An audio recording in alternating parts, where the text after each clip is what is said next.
God gave you this opportunity. What you do with this opportunity is your gift back to God. Again, God gave you this opportunity. What you do with this opportunity is your gift back to God. You need to, us, both of us need to stop looking at what we don't have. Looking at what we don't have. We're focusing on what we don't have. We're focusing on improving on what we don't have. What do we have? We don't pause enough to look back at what we didn't have and how we stressed on what we didn't have. And now we have what we didn't have and we still stress on what we still don't have. Does that make any sense? No, it does not make sense. God will bless the works of your hands if you actually use the hands that you have towards changing everything. You're a leader. You're born to lead. You're born to dominate. You're born to reign and rule in this life. God at the beginning gave man dominion, not over people, over areas of gifting, over the earth. The beautiful thing about this time in your life is, if the Bible is true, and for me, I'm a believer, I believe the Bible is true. It says everything has a season. I've said this before. There's a time for everything. And because you're alive, that means there's a purpose to your life. Because you're not gone yet, you still have time to fulfill the purpose in your life. Because you have something, an opportunity, a stage, a place in life that you're in right now, there's an opportunity to do something with what you have right now. Leadership. That's leadership. It's saying, I don't need anything else. Everything is inside of me, and I got God inside of me to power me through. It's leadership. It's self-discovery. That's leadership. It's not, I got to get. No, it's becoming. It's becoming. And you got to sit with you and become. Again, I talked about reading and writing. I'm writing right now. It's leadership. You have so much more inside of you that you can't see. That's why I'm here to tell you that you should see it. You should notice it. Even if you're come from the ashes. Yes.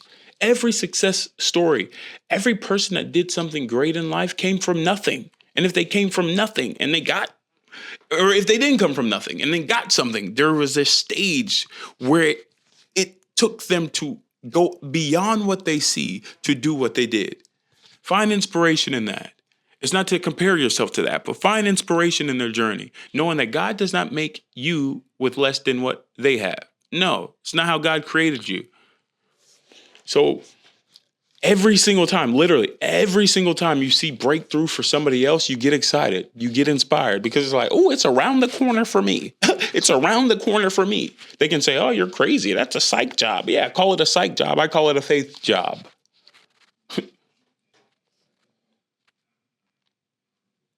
This is your year. This is your year. This is your time. This is your stage. And it's to get focused.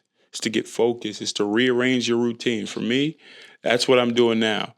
Today I set the play and I said, I'm doing 21 days of fasting. And for me, not to toot my own horn, I'm already disciplined and I get up. I only eat protein bars anyways, but I go to Sprouts after my workouts and I get mango slices. Sometimes I get the ones with they're basically candy. And I said for 21 days, no mango slices, no, none of that. But also I post a bunch of content on Instagram 2 times a day. And I said, okay, I'm going to limit my time on here because the point of a fast is to actually challenge yourself on something that you think you need. But for me, I spend hours with my Lord and Savior in the morning, 5 a.m., spending with God. I read, I write, I spend hours. I spend a lot of time. I don't watch content for leisure. It's really I talked about this on other episodes. I'm too locked in. But my challenge is when I get on social media, I spend too long because I want to post and I want to fix a caption. I want to reply to everybody, and you can't do that. You will lose your mind. So for me, 40 minutes a day, even though that sounds like a lot, it's not, because by the time I post on one page, post on the other, reply, it's a wrap. That means I can't strain myself to study. Oh, what brand? How are they doing their campaigns? And how can I work? Nope, nope, nope, not. Do that the day before because you only got 40 minutes. Guess what? I ran out with my 40 minutes. Translation. What can you discipline yourself to in this stage of your life? Because God has a plan for your life. God has a plan for this stage of your life. God has a purpose for this stage of your life. God has momentum cooked inside of you. But you can't push in that. You can't walk in that because of what you think you don't have. It always has looked different in your life. You've always been counted out. You've always been counted second. You don't need to be the one agreeing to that now. You've always been counted second. The friends, the family, the people that said they loved you, they hated on you then. And look at you where you are now.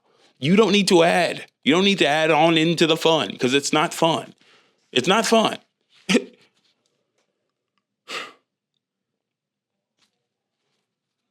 And you don't have to wait for all the details to start. You can start. You can start with what you have. And you can know, oh, if I don't know it, I can grow it. I can learn in it. I can read a book about it. I've been reading all day. Read. Yeah, God gives you an ability to read and ask questions and get clear and spend time with yourself. Protect the time. Everything. Set parameters on your time. Block. If you need to block people, block them. If you need to do not disturb, like I do all the time, which is problematic, and I only do that because I'm ADD. And I saw this post today, and it was like, I'll be there for my friends. Okay, hold on. Let me just find it because it was literally my experience. I'll find it. I'm the one that's telling you, oh, limit your screen time.